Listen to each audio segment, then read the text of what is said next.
Voici une émission produite par la télévision communautaire du Kamouraska.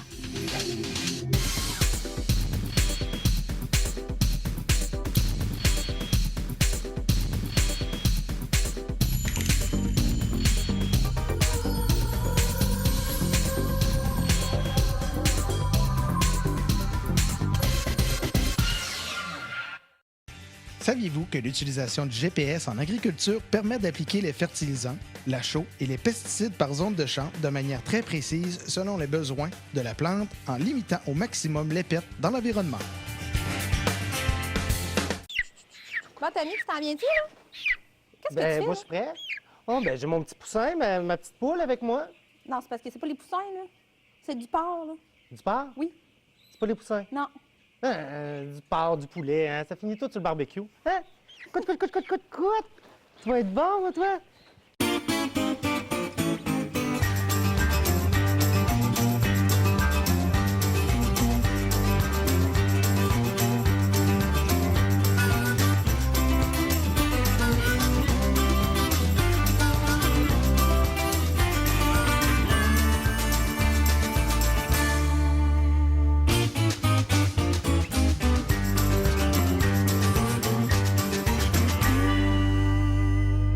Bonjour tout le monde. Cette semaine, au Pied Ferme, nous parlons de production porcine. Nous sommes les invités de M. Fernand Ouellette qui nous parle de production porcine sur litière et de M. Claude Lavoie qui nous parle, entre autres, de maternité. Alors, restez là car dans un instant, nous parlons cochon.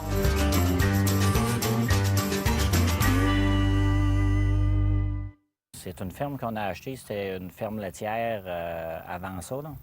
Puis on ne savait pas quoi y donner comme vocation à ce moment-là. C'est pour ça qu'on a tenté l'élevage sur litière, là. Dans ces années-là, c'était un peu la mode. Il y avait beaucoup d'essais qui se faisaient là-dedans, là. OK. C'est tout simplement ça. OK. Et qu'est-ce que l'élevage sur litière? Ça fonctionne comment? L'élevage sur litière, c'est que ça prend un produit de base pour mettre dans le parc des animaux, que ce soit du brancy, de la tourbe, de la ripe, de la paille. Nous, présentement, ce qu'on aime le plus travailler, c'est un brancy. C'est ce qui travaille le mieux pour cet élevage-là à notre avis, là. On l'a fait parce qu'on n'avait pas les bâtiments n'étaient pas faits pour être conventionnels. On n'avait pas les fosses à lisier non plus. On pensait de faire une bonne affaire en faisant un élevage comme ça, là. Par contre, après coup, c'est peut-être pas la meilleure décision qu'on a prise dans notre cheminement, là. OK. Et la litière, ça fonctionne comment? Parce que là, vous mettez de la litière, mais il faut que vous en rajoutiez de temps en temps? C'est ça. À toutes les 2 ou 3 semaines, dépendamment. En hiver, peut-être aux 2 semaines. En été, on peut tirer à 3 semaines, là. Il faut rajouter de la litière parce que mes animaux ils ont moins de pieds carrés qu'un élevage sur litière demanderait. OK. C'est pour ça qu'il faut en ajouter. Sinon, ça pourrait se faire à mettre la litière une seule fois, puis on fait l'élevage au complet, là. OK. Et ici, vous avez combien d'animaux qui sont élevés sur litière? Il y a 900 têtes. Il y en a 900. Est-ce que vous devez nettoyer tout ça? C'est ça, on a un ski de l'odeur qu'on prend là, pour enlever tout le fumier composté pour l'épandre aux chiens. OK. Puis après ça, on rajoute de la litière, puis on recommence, là. Et vous ramenez des animaux C'est aussi? ça. C'est ce OK. qu'on appelle un tout plein tout vide? C'est ça. C'est ça? Oui.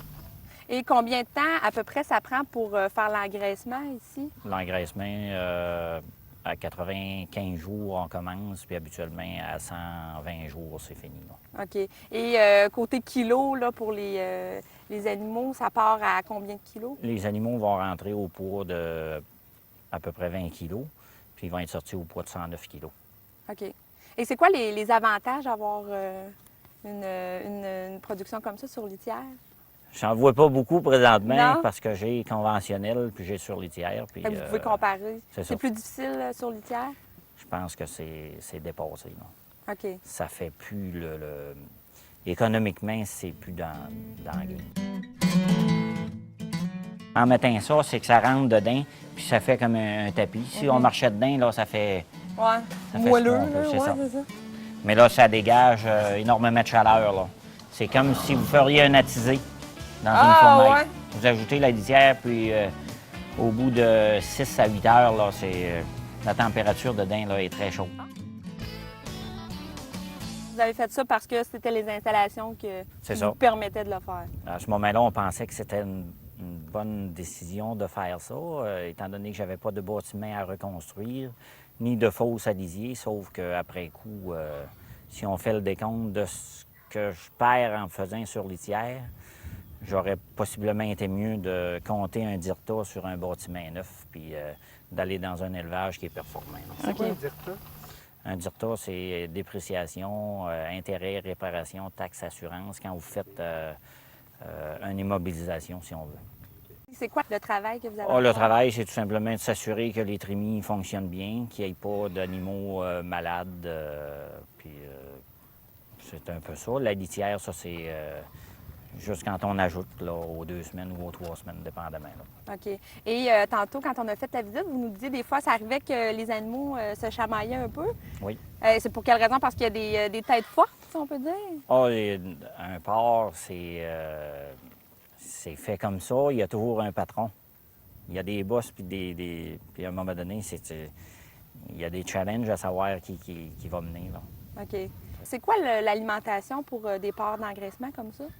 L'alimentation, c'est une moulée complète là, qui est faite à partir de maïs, tourteau de soya et orge. OK. Et ils mangent quand ils veulent? Oui, c'est Ils à ont volonté. accès à leur nourriture C'est ça. toujours? OK. Et ça prend justement, on en a vu qui étaient plus petits là, dans les troupeaux. Oui. Eux, à ce moment-là, est-ce qu'ils restent plus longtemps ici à la Oui. porcherie? C'est pour ça que je disais, là, 95 jours, on va commencer, puis 120, on devrait avoir terminé. Là. OK, C'est en mâle, général. femelle dans l'enclos? Il y a C'est ça. pas, ça dérange absolument pas? Si on les mettrait par sexe, c'est qu'ils seraient plus égal. OK. Ça ferait une meilleure uniformité dans le parc. Là. Mais les porcs ici sont castrés, là. Oui. Et est-ce que vous devez faire face à des nouvelles technologies avec vos productions? Bien, c'est sûr qu'on est toujours à l'affût de ce qui se présente de nouveau. Si c'est opportun puis économique de le faire, il faut le faire. Là. C'est comme je vous disais, l'élevage sur litière, je pense que c'est quelque chose qu'il faut penser à un moment donné à abandonner parce que c'est pas la voie de l'avenir là, OK. pour cette production-là. Dans le fond, ça se trouve être comme une ancienne production. C'est ça. C'est ce qui se faisait C'est ce là, qui se longtemps. faisait il y a X nombre d'années qui aurait été à la mode, mais aujourd'hui, ça ne l'est plus. Pour votre entreprise, dans le futur, est-ce que vous avez l'intention de changer votre méthode ici de fonctionnement? Oui. Cet élevage-là serait dû pour être modifié en conventionnel. Là. Comme là, aujourd'hui, ce qu'on voit, c'est beau parce qu'on est l'été, les rideaux sont baissés. Si je vous amenais à -20 avec les rideaux fermés, je pense que ce serait une toute autre image qu'on verrait. Là. OK. Donc, c'est plus difficile, les conditions sont plus difficiles l'hiver ici? Avec, Extrêmement plus difficile. Ah ouais.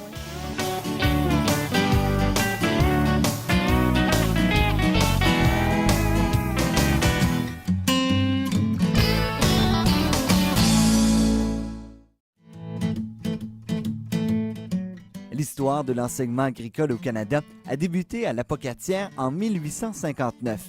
L'abbé François Pilote inaugura des cours d'agriculture de niveau primaire. En juillet 1962, le gouvernement du Québec instaure les programmes de technologie agricole et fonde les 2 instituts de technologie agroalimentaire de l'Apocatière et de Saint-Hyacinthe. Les 2 instituts fusionnent en avril 2003 pour former l'Institut de technologie agroalimentaire.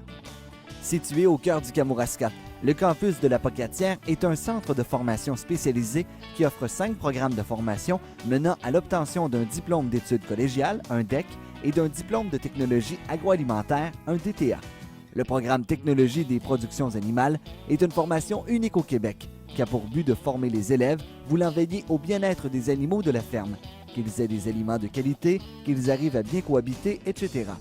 Il permet de devenir conseiller technique en élevage, inspecteur, représentant technique, producteur et bien plus, avec un taux de placement avoisinant également les 100 %. Le programme Technologie de la production horticole et de l'environnement permet d'apprendre à cultiver et à récolter des plantes ornementales, fruitières et légumières dans une perspective de production végétale en harmonie avec l'environnement. Il débouche sur plusieurs professions comme sériculteur, producteur horticole, inspecteur en environnement et technologue en décontamination. La technique équine est conçue pour les élèves souhaitant gagner leur vie en compagnie des chevaux, soit par l'élevage de chevaux, la gestion d'écuries ou l'enseignement dans le domaine équestre. Avec ses 4 spécialisations, soit l'équitation western, l'équitation classique, les courses attelées et les randonnées équestres, Le programme offert par l'ITA débouche sur une multitude de carrières professionnelles comme éleveur, entraîneur, instructeur ou bien responsable de centres équestres. Le programme de technologie en transformation des aliments est une formation qui fait appel à la science pour apprendre à analyser et à transformer les aliments. Ils étudient notamment la conception, la fabrication, le contrôle de la qualité, la conservation et l'inspection des aliments.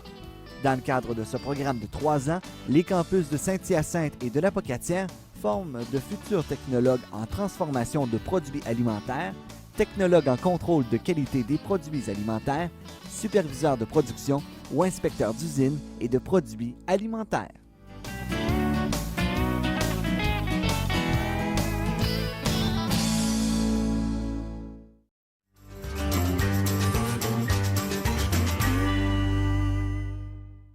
Je n'ai pas misé sur un développement à tout azimut.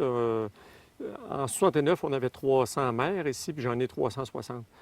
En 69, on pouvait produire environ 3500 porcs avec nos mères, et présentement, j'en produis 8000, 8200. J'ai plutôt travaillé au niveau de la productivité. Ici, j'ai 4 employés, dont un gérant de ferme. On fait l'élevage ici, on est naisseur, engraisseur. Et c'est quoi justement ça, être naisseur, engraisseur? Vous partez du début jusqu'à la fin du C'est cycle? ça. On a les mères qui ont leur bébé ici. Les pouponnières sont ici, l'engraissement est ici. Et lorsque l'animal a atteint 108 kg, présentement, c'est ce que nos acheteurs demandent, un poids de minimum de 108 kg, on livre à ce moment-là. Il y a différentes sections, donc vous séparez justement par rapport à naisseur, engraisseur. Tout ça est séparé. Comment ça fonctionne? Les cochettes, mes cochettes, c'est les futures mères. Ça. Ils n'ont pas encore eu de bébé. Les cochettes entrent en quarantaine. Plus souvent qu'autrement, ces cochettes-là viennent de l'extérieur. Elles entrent en quarantaine pour 21 jours. La journée de l'arrivée, il y a une prise de sang qui est faite par un vétérinaire. Après ça, les cochettes quittent la quarantaine. Elles s'en viennent en section acclimatation pour 6 semaines. Cette section-là de mes élevages, il y a aussi dans la même salle des animaux qui sont à l'engrais. Après, on les amène en gestation. La première insémination, une cochette fait ses chaleurs aux 21 jours. À la première, on vise une insémination fécondante à environ 7 mois, 2 semaines. Et c'est d'âge. toujours de l'insémination? Oui, Il n'y a pas ici, de on reproduction naturelle? on a des mâles ici, on a 2 mâles pour aider à percevoir les chaleurs des femelles, mais c'est pratiquement uniquement pour ça. OK. On aime que la cochette ait sa première mise bas aux alentours de 1 an d'âge, 365 jours d'âge, c'est ce qu'on vise là. À ce moment-là, la cochette a atteint une maturité qui est correcte, qui est souhaitée. 25 jours après l'insémination, on a un premier test d'échographie qui est fait pour savoir si notre truie est réellement gestante. C'est des ultrasons, c'est comme chez nous les humains. Il y a un deuxième test la semaine suivante. À partir du moment où tout ça est positif, on prend la cochette qui était dans un parc et on l'amène dans une cage individuelle. Pourquoi la cage individuelle? La cage individuelle, c'est pour s'assurer que l'animal va avoir l'alimentation adéquate. On sait que dans les parcs, le porc est comme l'humain. En fin de compte, il y a une hiérarchie qui se fait. Il y a toujours un dominant, c'est ça. Ça fait que, à ce moment-là, il y a des animaux, des femelles qui, la dominante, qui, elle, va trop s'accaparer de moulée, elle va trop engraisser. Un animal trop gras à la mise bas est problématique pour nous. OK. Et celui qui n'a pas assez engraissé aussi, sûrement? Aussi, c'est ça. Et les études le démontrent très clairement. Et aussi, ce qui arrive, c'est que la hiérarchie fait qu'il y a quelquefois des batailles, des batailles, le mot est fort, là, des bousculades, et qui peuvent amener une mortalité néonatale. La mise bas, on essaie de les avoir le plus regroupés possible. Donc, pour qu'il y ait quelqu'un sur les lieux qui va voir à tour de rôle, on fait le tour, on fait la rotation des cages pour s'assurer qu'il n'y a pas trop de délai entre la sortie des porcelets, parce que si à un moment donné, on a un porcelet qui est un peu plus gros que la moyenne des autres, ou que la truie a déjà eu 10, 11, 12, Ah, puis plus que là, il y a une difficile. certaine fatigue, ou les journées chaudes d'été, bon, bien, on a à intervenir, on a à faire une fouille pour aller chercher un petit porcelet qui a plus de misère, ou c'est déjà arrivé, des fois, le porcelet se présente, mais il y a la colonne comme courbée. Puis là, l'animal, la truie, elle pousse, elle fait des contractions, mais Elle est pas l'animal ne capable, sortira c'est ça. jamais, là, lui. Là. Fait qu'il faut repousser l'animal à l'intérieur, le présenter correctement, le sortir correctement. On a à faire ça. OK. Puis là, bien, on sauve des vies, on sauve le porcelet, parce qu'on sait qu'il y a quelques minutes où il peut demeurer dans le col de l'utérus. Sinon, bien, c'est comme l'humain, C'est ça. il y a mortalité.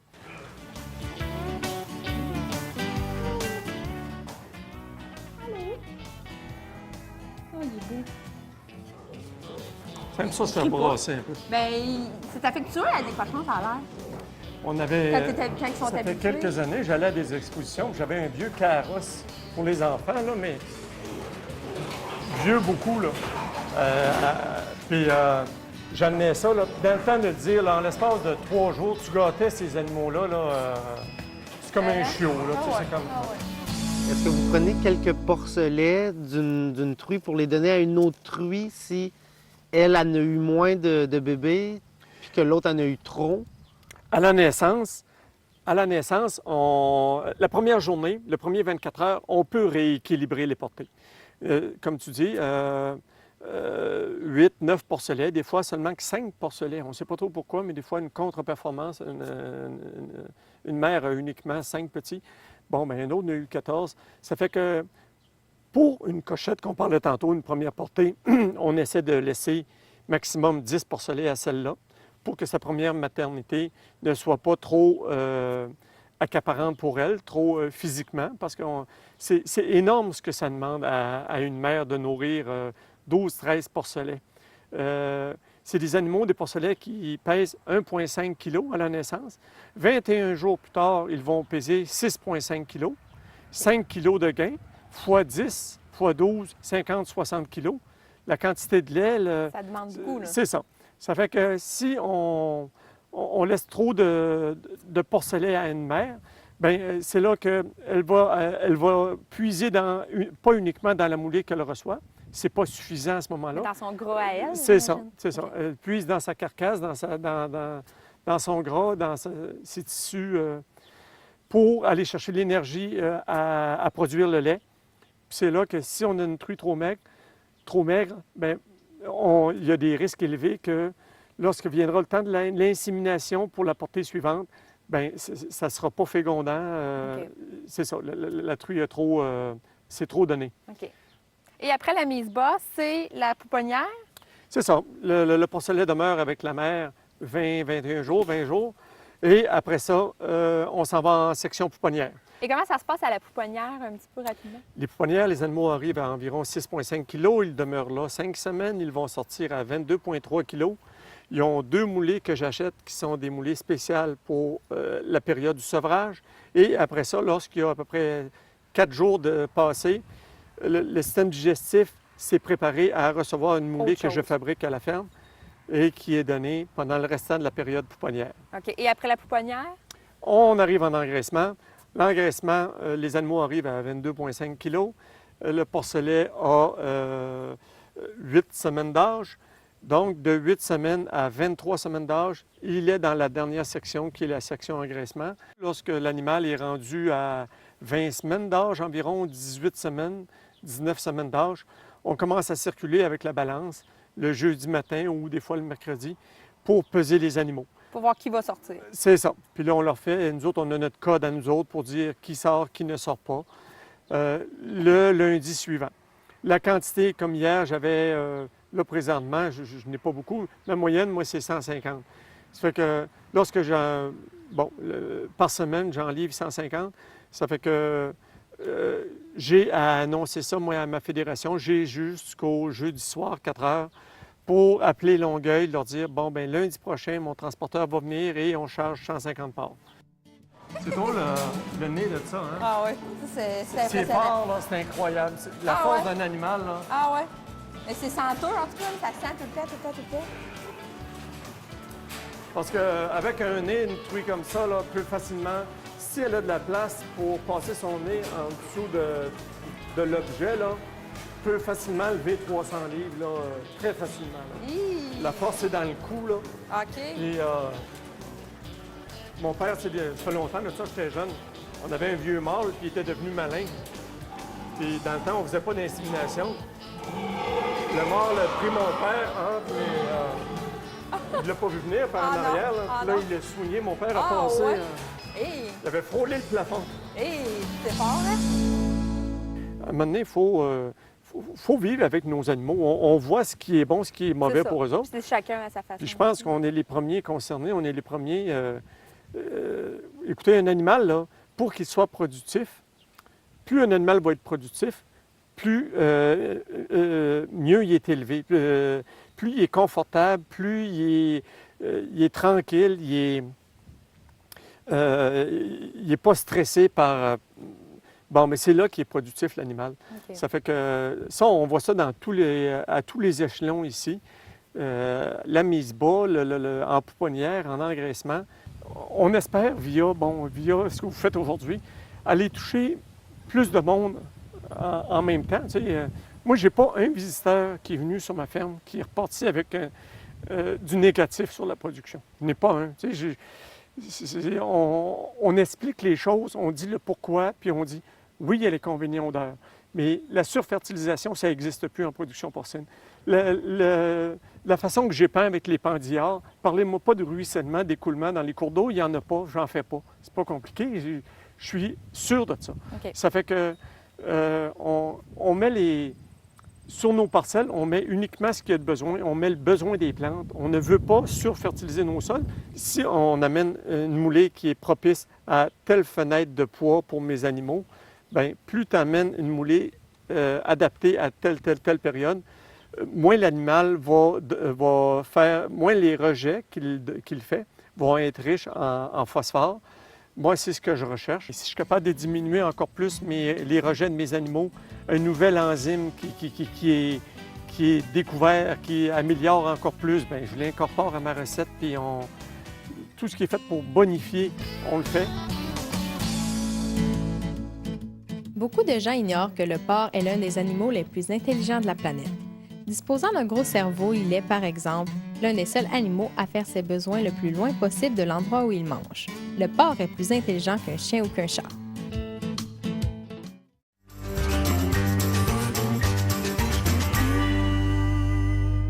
Elle préfère-tu se faire aider ou? Sûrement, parce Sûrement, que, oui. ben, en procédant, tu sais, avec un gel, puis c'est un gel lubrifiant, ça. Ouais. Là,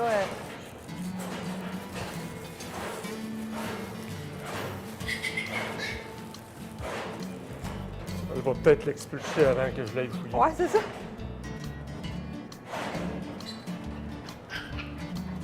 Donc, je mets du lubrifiant un peu plus loin sur mon gant.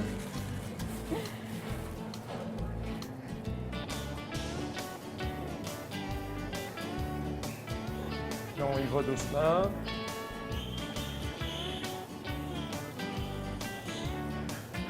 Hey, c'est particulier.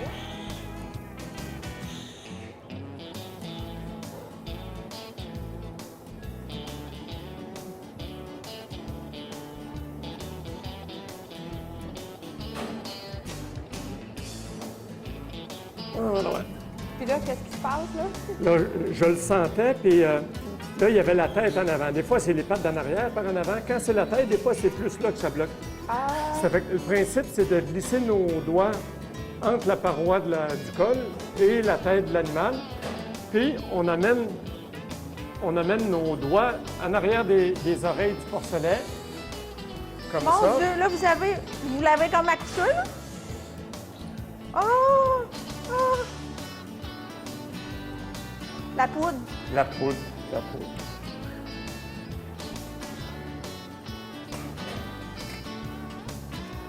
Je vais aller voir s'il n'y en a pas un autre qui serait tout de suite Oh!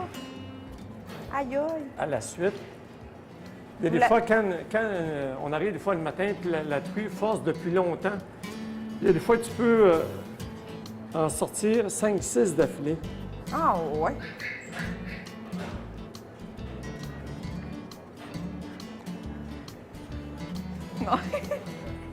J'en sens un, mais à peine si je le touche du bout des doigts. OK. Bon, Voulez-vous la poudre? ouais, s'il te plaît.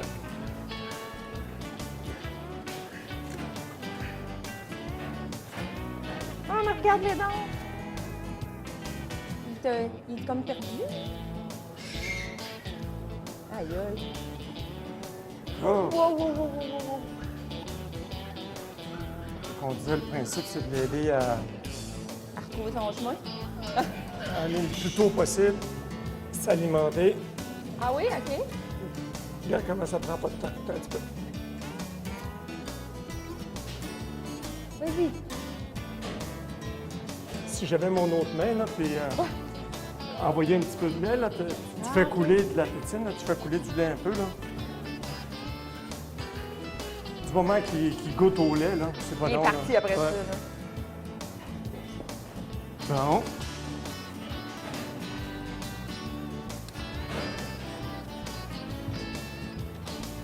Aïe, aïe, on a assisté à un accouchement.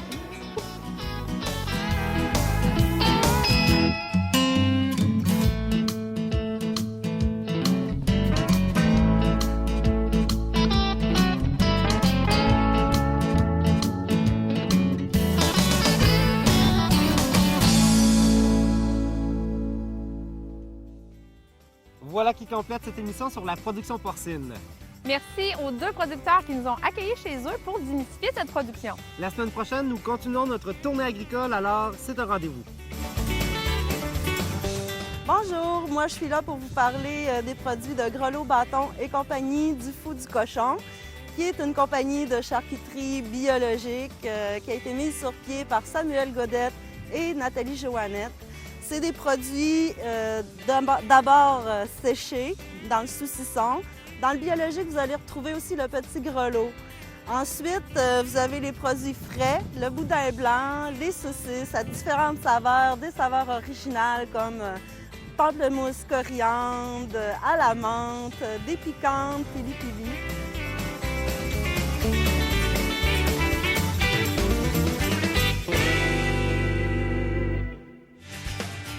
Saviez-vous que la meunerie de groupe Dinaco récupère les contenants de pesticides vides des agriculteurs? Plusieurs centaines de contenants sont récupérés chaque année. Ils sont nettoyés et acheminés vers un centre de recyclage spécialisé pour être réutilisés. La Fédération de l'UPA de la Côte-du-Sud est fière d'avoir été partenaire dans la réalisation de cette émission. Pour nous rejoindre, le 418-856-3044.